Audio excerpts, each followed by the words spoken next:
Saviez-vous que derrière ces grands magasins de Paris et les immeubles haussmanniens se cache parfois un tout petit pays, le Qatar.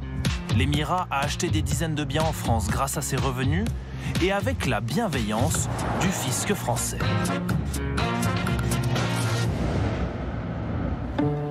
Ces dernières années, les Champs-Élysées ont bien changé. Les marques de luxe ont supplanté les enseignes plus modestes ou les cinémas, aux grandes dames de Madame le maire du 8e arrondissement.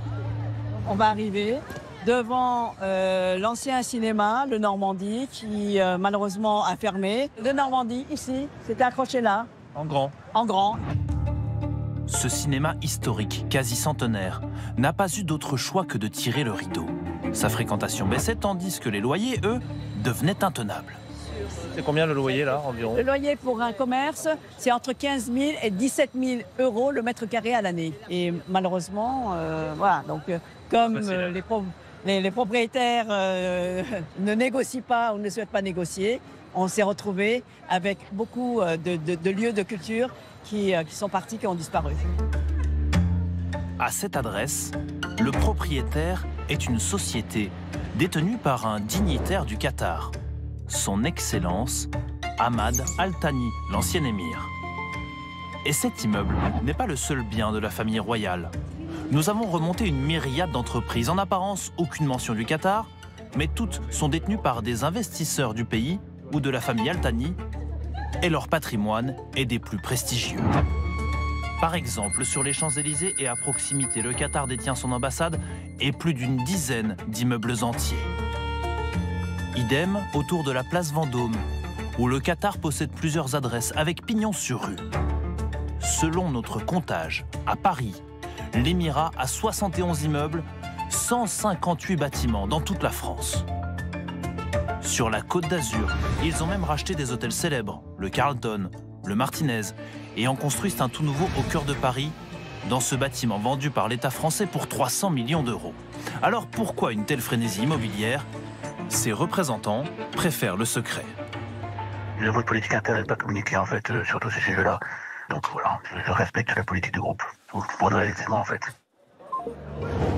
Ces Qatariens sont peut-être attirés par un avantage fiscal. En 2008, Nicolas Sarkozy, pour faciliter les échanges commerciaux, leur fait un beau cadeau. Il les exempte d'impôts sur leurs plus-values immobilières. Exemple, au cœur de Paris, avec l'hôtel Lambert. Un joyau du classicisme. Un écrin somptueux de 4000 mètres carrés qu'un prince du Qatar a revendu à l'homme d'affaires Xavier Niel.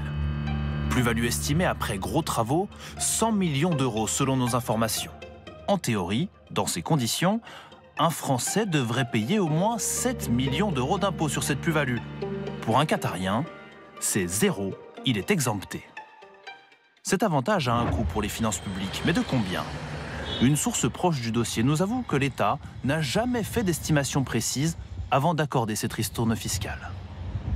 Mes souvenirs, à l'époque, il n'y avait pas d'impact de l'État, c'est chiffré. Surtout qu'à l'époque, comment vous voulez chiffrer le truc en question, parce qu'il faudrait savoir exempter combien le Qatar envisageait de dépenser et d'acheter comme bien immobilier en France. C'est très compliqué. Le ministère de l'économie ne nous a pas donné plus de précisions. Cette ristourne alimente donc des critiques récurrentes de tous bords politiques, de la gauche à la droite, jusqu'à Emmanuel Macron qui en avait fait une promesse de campagne. Sur ce sujet, je serai très ferme. Je mettrai fin, moi, aux accords qui favorisent en France le Qatar. Un engagement oublié, et cela fait sourire Henri Guénaud, l'ex-conseiller de Nicolas Sarkozy. Selon lui, cet avantage est le seul moyen d'attirer en France les investisseurs du Qatar et leurs richesses. C'est un privilège fiscal en contrepartie des investissements.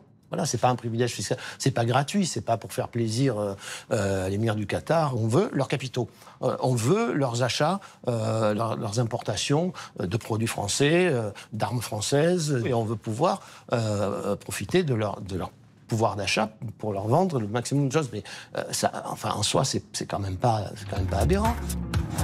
L'an dernier, plusieurs députés avaient demandé au gouvernement le véritable coût de cet accord fiscal lors du vote du budget. Des amendements passés à la trappe.